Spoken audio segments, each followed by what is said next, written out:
ప్రకృతి ఎంత అందమైన ప్రకృతి అండి. నిజంగా ప్రకృతిని చూస్తుంటే మనసు ఆహ్లాదంగా పరవశించిపోతుంది. పచ్చదనం ఉన్న చోటే ప్రశాంతత ఖచ్చితంగా ఉంటుంది. పచ్చదనం ఉన్న చోట మనసు ఆహ్లాదంగా ఉంటుంది. ఆ పచ్చదనాన్ని చూస్తుంటే మనకున్న స్ట్రెస్ అంతా వెళ్ళిపోతుంది, పక్కకి వెళ్ళిపోతుంది. అసలు మనసు అలసిపోయినప్పుడు వెళ్ళి మనం ఆ చెట్ల దగ్గర కాలక్షేపం చేస్తే ఎంత అందంగా ప్రకృతికి దగ్గరగా వెళ్ళాలండి. మన మనసు స్ట్రెస్సు, మన ప్రశాంతత మనం కోరుకుంటే చెట్టుకి దగ్గరగా ఉండాలి. ప్రకృతిలో గడిపిన ప్రతి క్షణం అమూల్యమే అసలు మాట.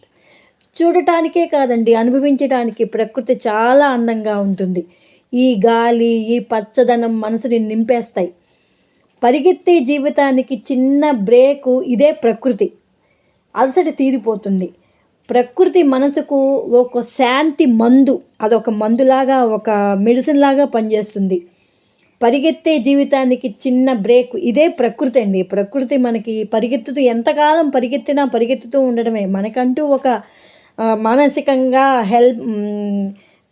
ప్రకృతి నుంచి మనం పొందాలి అంటే మన ప్రకృతి దగ్గరతో మనం దగ్గరగా ఉండాలి. ప్రకృతి నిజమైన అందం. పచ్చదనం ఉన్న చోటే ప్రశాంతత అనేది ఖచ్చితంగా ఉంటుంది. నిశ్శబ్దంలో ప్రకృతి మాటలు వినిపిస్తాయి.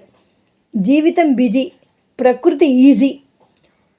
ఒక్క చూపు 1000 అందాలు. అసలు తల తిప్పుకోలేంగా ప్రకృతిని చూస్తూ ఉంటే మనం.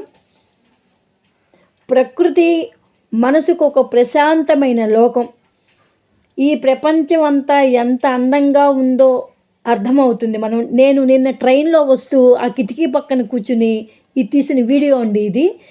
ఆ ట్రైన్ కిటికీ పక్కన కూర్చొని చూస్తుంటే ఈ ప్రపంచం అసలు ఇంత పచ్చదనం ఇక్కడే ఉందా. పచ్చని పొలాలు, దూరంగా కనిపించే కొండలు, చల్లని గాలి తాకితే మనసు నిండిపోయింది. జీవితం ఎంత బిజీగా మారిపోయిందో మనకు మనమే టైం ఇవ్వడం మర్చిపోయాం. కానీ ప్రకృతి మాత్రం ఎప్పుడూ మన కోసం ఎదురు చూస్తుంది. మనసు అలసిపోయినప్పుడల్లా ఒకసారి బయటికి వచ్చి అందాలను చూడమని పిలుస్తుంది ఈ ప్రకృతి. ఈ గాలి, ఈ వెలుగు, ఈ నిశ్శబ్దం ఇవి మనసుకు తెలియని శాంతినిస్తాయి. ప్రకృతి మధ్యలో గడిపిన క్షణాలు మాటల్లో చెప్పలేనంత ఆనందాన్ని ఇస్తాయి.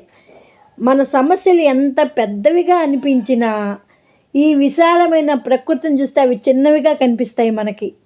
కొన్నిసార్లు మాటలు అవసరం లేదు, ప్రకృతిని చూస్తూ ఉండటం చాలు. ఆ పువ్వు, ఆ కాయ, ఆకు, గాలి అన్నీ. కొన్నిసార్లు మనసు తనంతట తానే అదే ప్రశాంతంగా మారిపోతుంది ప్రకృతిని చూడగానే. ఈ ప్రయాణం కేవలం గమ్యానికి కాదు, మనసుకు కూడా ఒక చిన్న విరామం. పచ్చదనం ఉన్న చోట ఆశ ఉంటుంది, నిశ్శబ్దం ఉన్న చోట ప్రశాంతత ఉంటుంది. ప్రకృతి మనకు నేర్పేది ఒక్కటే, సింపుల్గా జీవించడం, ఆనందంగా ఉండడం. కాబట్టి ఎప్పుడైనా మనకి టైం దొరికితే ప్రకృతి దగ్గరికి వెళ్ళి మనం ఆస్వాదన పొందామంటే ఎక్కడ లేని రిలాక్స్ వస్తుంది. ఒక్క చూపు 1000 ఆనందాలు ఇస్తుంది. ఒక్క క్షణం మనసును మారుస్తుంది. ప్రకృతిలో గడిపిన ప్రతి క్షణం అమూల్యమే మనకి. ఆ ప్రకృతిని మాటల్లో చెప్పలేని అంత ఆనందంగా ఉంటుంది. ప్రకృతి నిజంగా చాలా పరిమళంగా కూడా ఉంటుందండి. మంచి మంచి పూల పరిమళాలు, పుష్పాలు. దాన్ని చూడంగానే మనసు ఎంతో పారవస్యం పొంది మనకి హమ్మింగులు కూడా మనం చేస్తూ వెళ్తుంటాం కదా. అది పూల పరిమళం చూస్తే మనసు ఎంతో ఆహ్లాదాన్ని ఇస్తుంది. ఆ పువ్వు, పండు, కాయ చూస్తే ఎక్కడ లేని మనసు నిజంగా తృప్తి పొందుతుంది.